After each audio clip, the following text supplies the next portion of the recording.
Hi friends, అందరికీ నమస్కారం అండి. నేను ఇప్పుడు తెలుగు కథ చదివి వినిపిస్తానండి. కథ పేరు నా మది నీ వశమై. 4వ భాగం అండి. కథలోకి వెళ్దామా? అప్పుడే భయంగా తను వేసుకున్న బ్యాగుని చేత్తో గట్టిగా పట్టుకుని ఆ కాలేజీలో అడుగు పెడుతుంది సంజన. సంజన అని పిలుస్తారు వీళ్ళు నలుగురు. నీ పేరేంటి? సంజన. రెస్పెక్ట్ ఏది? నా పేరు సంజన సార్. అవును సంజు అంటాడు వరుణ్. మీరు నన్ను సంజు అని పిలవద్దు, సంజన అనే పిలవండి. ఈ ప్రపంచంలో నన్ను ఆ పేరుతో పిలవడానికి ఒకే ఒక వ్యక్తికి అర్హత ఉంది, ఇంకెవరికీ లేదు. సంజు అని మీ హస్బెండ్ మాత్రం పిలవాలా అంటూ పెద్దగా నవ్వుతూ అంటుంది మేఘన. సీరియస్ చేసినట్టు చేయాలి,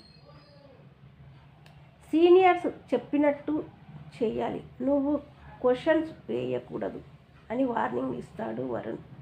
సరే సార్. వరుణ్ ఆ అమ్మాయిని పైనుంచి కింద దాకా చూసి బ్యూటిఫుల్ అనుకుంటాడు. ఈ అమ్మాయిని నేను ర్యాగింగ్ చేస్తాను అంటూ మేఘన ముందుకు వచ్చి, వీడు మా బావ, వీడికి ఐ లవ్ యూ చెప్పు, హ్యాపీగా లోపలికి వెళ్ళు అంటుంది. ఎవరు గొట్టంగాడికి నేను ఐ లవ్ యూ చెప్పాలా అని చిరాగ్గా చూస్తుంది సంజన. ఎవరే గొట్టంగాడు అంటూ మేఘన తనని పట్టుకుని గ్రౌండ్లోకి లాక్కు వెళ్తూ ఉంటుంది. పాపం కొత్తగా జాయిన్ అయ్యింది, వీళ్ళ గురించి తెలియక ఏదో మాట్లాడినట్టు. ఇప్పుడు ఆ అమ్మాయి పరిస్థితి ఏంటో అని అందరూ జాలి పడుతూ ఉంటారు.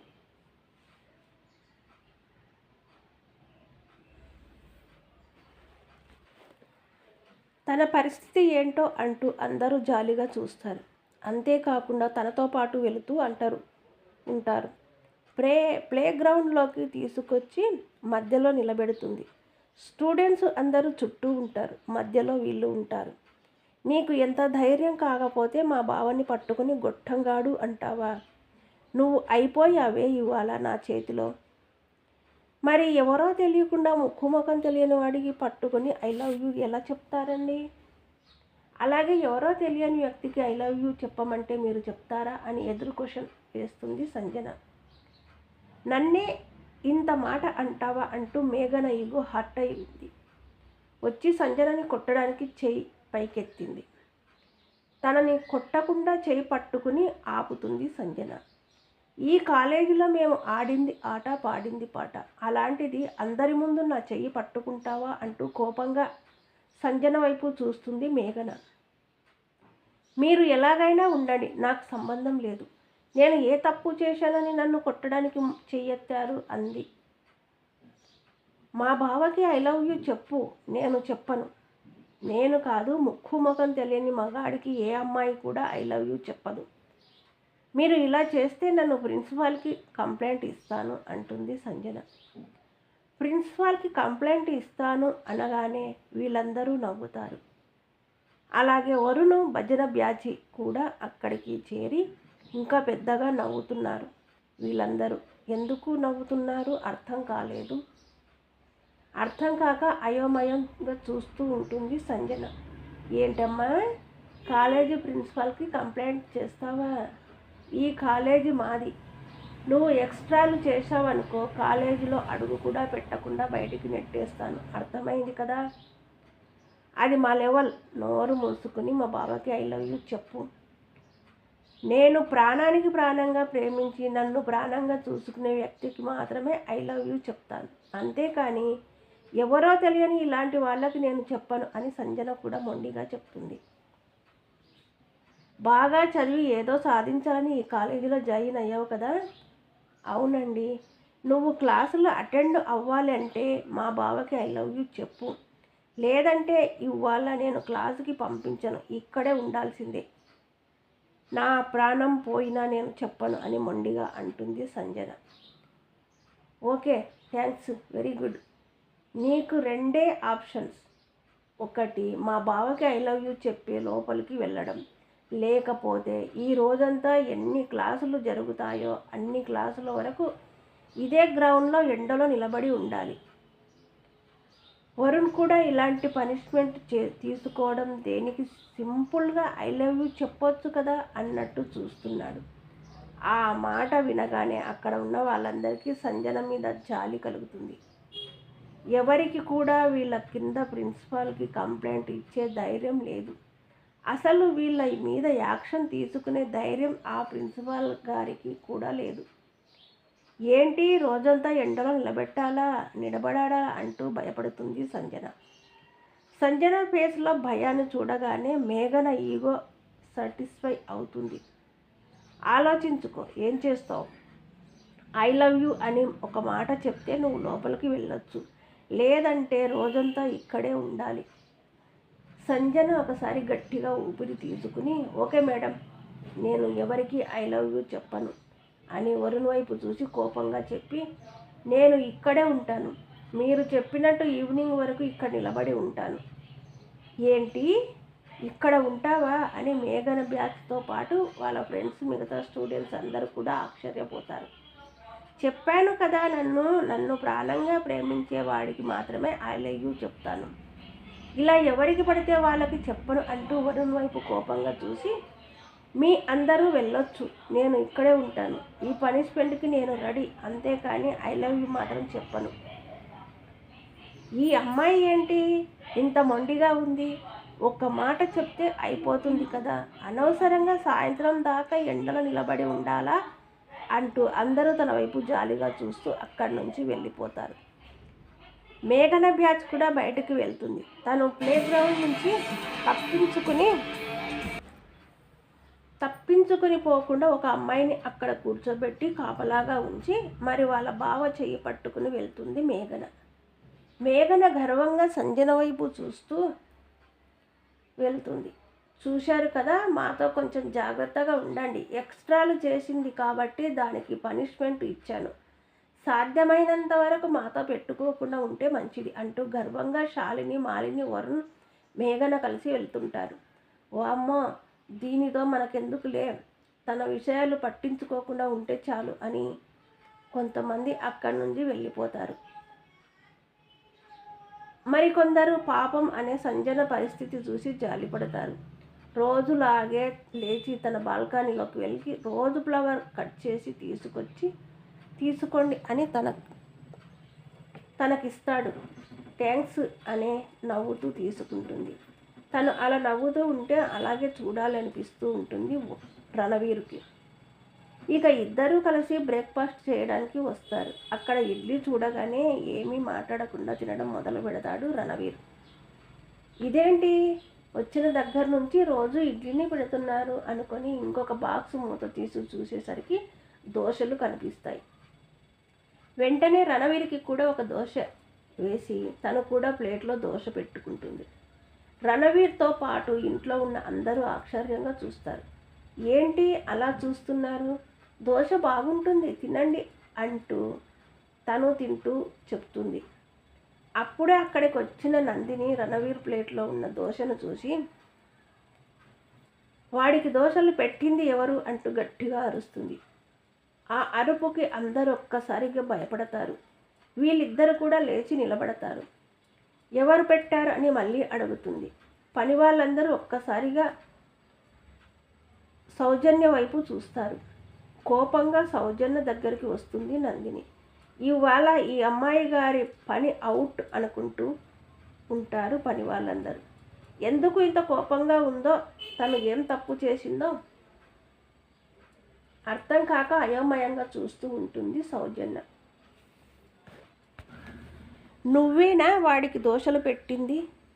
నేనే పెట్టాను అత్తయ్య గారు. ఎందుకు పెట్టావు? అదేంటండి, అందరూ అన్నీ తింటున్నారు కదా, తను తింటే తప్పేముంది? అయినా తను మాత్రం రోజు ఇడ్లీ ఒకటే ఎలా తింటారు? రోజు 5 రకాల టిఫిన్ చేస్తున్నారు, ఇంకొక రకం తింటే తప్పేంటి అని అమాయకంగా అడుగుతుంది సౌజన్య. షటప్ అంటూ గర్జిస్తుంది నందిని. భయపడుతూ ఒక అడుగు వెనక్కి వేస్తుంది. వాడు ఆఫీసులో ఎంత వర్క్ చేయాలో తెలుసా? అందుకే లైట్గా ఉండే ఇడ్లీ మాత్రమే పెడతాను. దోశలు, పూరీలు, వడలు లాంటి ఆయిల్ ఫుడ్ తింటే తనకి ఆఫీస్లో నిద్ర వస్తుంది కదా, అందుకే తనకి రోజు ఇడ్లీనే పెడతాను. పని వాళ్ళందరి ముందు అలా మాట్లాడుతుంటే ఏదోలా అనిపిస్తుంది సౌజన్యకి. నేను చెప్పాను, ఈ ఇంట్లో కొన్ని పద్ధతులు ఉన్నాయి. నువ్వు ఏ విషయంలో నువ్వు జోస్యం చేసుకోకూడదని. అసలు వాడు ఏం తింటే నీకెందుకు? నీకు నచ్చింది నువ్వు తిని వెళ్ళిపోవచ్చు కదా. అది కాదు, రోజు ఇడ్లీనే కదా, దోశ తింటే ఏమవుతుంది అని పెట్టాను అంతే.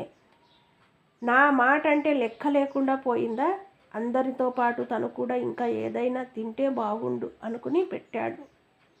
దానికి లెక్క లేకపోవడం ఏముంటుందండి? దోశలో ఆయిల్ తక్కువగానే వేస్తారు కదా.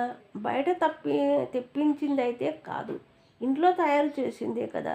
ఇంట్లో చేసింది ఏమైనా హెల్దీ ఫుడ్డే కదా. ఆ ఉద్దేశంతో పెట్టానంటూ భయంగా చెప్తుంది. ఎందుకో తెలియదు, ఇంత చిన్న విషయానికే సౌజన్యని అలా అంటుంటే రణవీర్కి నచ్చలేదు. అమ్మా, తను పెట్టింది కానీ నేను తిన్నానా? ఎందుకు కంగారు పడతావు? నేను అడగలేదు. అలాగే ఇక్కడ నాకు ఇడ్లీ తప్ప ఇంకేమీ పెట్టకూడదనే విషయం తనకి తెలియదు. తను తెలియక నా ప్లేట్లో దోశ వడ్డించింది. దానికి ఇంత గొడవ ఎందుకు? సింపుల్గా వాడికి పెట్టొద్దని ఒక మాట చెప్పొచ్చు కదా అని సౌజన్యకు సపోర్టు చేసి మాట్లాడతాడు రణవీర్. నా మాటకి ఎదురు చెప్తావా అన్నట్లు చూస్తుంది. అమ్మా, ఇదంతా కొంచెం ఓవర్గా అనిపించట్లేదు? తనకి ఇంటి పద్ధతులు తెలియదు కాబట్టే నా ప్లేట్లో దోశ పెట్టింది. పైగా నాకు పెట్టకుండా తను తినకూడదనే ఉద్దేశం కూడా ఉండి ఉండవచ్చు కదా. అందుకే ఇద్దరికీ దోశ పెట్టింది. ఇక్కడతో వదిలేయమ్మా. ఎప్పుడు లేనిది కొడుకు తనకి ఎదురు చెప్పడం నచ్చలేదు. తన భార్యకు సపోర్టు చేస్తూ మాట్లాడడం అస్సలు నచ్చలేదు. కొడుకుని ఏమీ అనలేక కోపంగా కోడలు వైపు చూస్తుంది. క్షమించండి అత్తగారు, తన ప్లేట్లో దోశ పెట్టడం అనేది ఇంత తప్పు అని నాకు తెలియదు. సహజంగా మనం ఏదైనా తింటున్నప్పుడు పక్కనే ఉన్న ఇంకొక మనిషికి షేర్ చేస్తాను. మనతో పాటు తనకి కూడా వడ్డిస్తాము. ఆ ఉద్దేశంతో పెట్టాను, అంతే, ఇంకేమీ లేదు అని స్పష్టంగా క్లియర్గా ఇద్దరి మధ్య ఇంకేమీ లేదు అని చెప్తుంది. దీన్ని ఇక్కడితో కట్ చేయాలి. నేను ఇంకా ఎక్కువ లాగినా పీకినా మొదటికే మోక్షం వస్తుంది అనుకుని పని వాళ్ళ వైపు చూస్తుంది. వాళ్ళందరూ సైలెంట్గా వెళ్ళిపోతారు. సరే, ఇంకెప్పుడు తెలుసుకోకుండా ఏదీ చేయకు. మెల్లిగా ఇంటి పద్ధతులు అలవాటు చేసుకో అని చెప్పి గంభీరంగా నడుచుకుంటూ వెళ్ళిపోతుంది. ఆవిడ వెళ్ళిపోయిన తర్వాత మీరు దోశలు ఎందుకు తినకూడదు అని అడుగుతుంది సౌజన్య. చెప్పింది కదా, అన్ని విషయాల్లో జోస్యం చేసుకోవద్దని. తర్వాత మళ్ళీ నిన్నే తిడుతుంది. ఇక నువ్వు రెడీ అయ్యి వెళ్ళిపో అని చెప్పి తను కూడా చేయి కడుక్కొని బయటకు వెళ్తాడు. వీళ్ళు ఉంటున్న ఇంటికి తను పనిచేస్తున్న షాప్ కూడా చాలా దగ్గర. వాక్బుక్ డిస్టెన్షన్ కాబట్టి తను నడుచుకుంటూనే వెళ్తుంది. అతన్ని నడుస్తూ వెళ్ళడం చూస్తాడు రణవీర్. తన దగ్గర కారు ఆపి కారు ఎక్కమంటాడు. నేను ఎక్కుతాను. ఆ తర్వాత మీ అమ్మగారు మా అబ్బాయి కారులో ఎందుకు ఎక్కావు అంటే నేనేం చెప్పాలి? అసలు నాకు ఏమీ అర్థం కావట్లేదు. నాతో పాటు కూర్చున్న మనిషికి తినమని ఒక దోశ పెట్టినందుకు ఇన్ని మాటలు అనాలా? ఇంట్లో అందరి ముందు ఇన్సల్ట్గా మాట్లాడాలా? జైల్లో కూడా ఇన్ని రూల్స్ ఉండవు అంటూ చిరాకు పడుతూ వెళ్ళిపోతుంది సౌజన్య. తన ఫేస్లో ఎక్స్ప్రెషన్ ఉండవని మీకు తెలుసు కదా ఫ్రెండ్స్. తన వైపు బాధగా అలాగే చూస్తూ ఉంటాడు. కారుని తను ముందుకు తీసుకెళ్ళి ఆపుతాడు. వెంటనే కారు దిగి వస్తాడు. ఏమైంది? ఎందుకు అంత సీరియస్గా ఉన్నావు? ఏమైనా మీకు తెలియదా? అయినా నా పని నేను చూసుకోవచ్చు కదా. పాపం రోజు ఇడ్లీనే తింటున్నారు కదా అని జాలిపడి ఒక దోశ పెట్టినందుకు ఇన్ని మాటలు పడాల్సి వచ్చింది అంటూ కోపంగా మాట్లాడుతుంటే తన కళ్ళలో కన్నీటిని గమనిస్తాడు. తన చెయ్యి పట్టుకుని వచ్చి కారు ఎక్కించి తను కూడా కారు ఎక్కి ఆ కన్నీటిని తుడుస్తాడు. నువ్వు ఇలా ఉంటే బాలేదు. నిన్న నవ్వుతూ వచ్చి నన్ను విష్ చేశావు చూశావా, అలా ఉంటేనే బాగుంటుంది. అయినా ఎందుకంత బాధపడుతున్నావు? మా అమ్మకి నేను సమాధానం చెప్పాను కదా. నీకు ఒక విషయం తెలుసా? ఇన్ని సంవత్సరాల నుంచి తను ఏం చెప్తే అది చేయటం మాత్రమే నాకు తెలుసు. ఇవాళ మాత్రం నీకు సపోర్టు చేస్తూ తను చేసిన పని తప్పు అని చెప్పాను. అవును కదా, తను నన్ను సపోర్టు చేస్తూ వాళ్ళ అమ్మతో మాట్లాడాడు అంటూ ఆశ్చర్యంగా చూస్తుంది సౌజన్య. నీకు ఏదైనా ప్రాబ్లం ఉంటే నాకు చెప్పొచ్చు, నేను నీకు హెల్ప్ చేస్తాను. మీరు నాకు హెల్ప్ చేస్తే మీ అమ్మగారు ఒప్పుకుంటారా అని సూటిగా అడుగుతుంది. మనసుంటే మార్గం ఉంటుంది. నీకు ఏదైనా అవసరమైతే చెప్పు, ఏ రకంగా అయినా సరే నీకు హెల్ప్ చేస్తాను, ప్రామిస్ అంటూ తన చేతిలో చెయ్యి వేసి చెప్తాడు. వామ్మా, ఒక దోశ వేసినందుకే నా పరిస్థితి ఇలా ఉంది, ఇక ఫ్యూచర్లో నా పరిస్థితి ఏంటి అంటూ మనసులో అనుకుని బాధగా రణవీర్ వైపు చూస్తుంది. చెప్పాను కదా, నువ్వు ఇలా ఉంటే బాలేదు. ఒక ఇంపార్టెంట్ వర్క్ మీద వెళ్తున్నాను, నవ్వుతూ విష్ చేయొచ్చు కదా అని రిక్వెస్ట్ చేస్తూ అడుగుతాడు రణవీర్. తను వెంటనే కళ్ళు తుడుచుకుని, మీరు వెళ్తున్న పని సక్సెస్ అవ్వాలి, ఆల్ ది బెస్ట్ అంటూ సెకండ్ హ్యాండ్ ఇచ్చి మరీ చెబుతుంది. ఈ చిన్న పనికి కూడా రణవీర్ కళ్ళలో సంతోషాన్ని గమనిస్తుంది సౌజన్య.